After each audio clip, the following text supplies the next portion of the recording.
যে শহরে আমি লাখ টাকা উড়িয়েছি, সেই শহরে আমি শূন্য পকেটেও হেঁটেছি।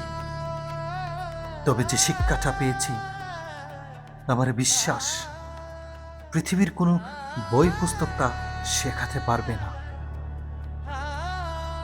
অবশ্য সেখান থেকে নিজেকে নতুন করে আবিষ্কার করতে পেরেছি বিদায় কারোর প্রতি কোনো অভিমান, অভিযোগ কিংবা অনুযোগ নেই।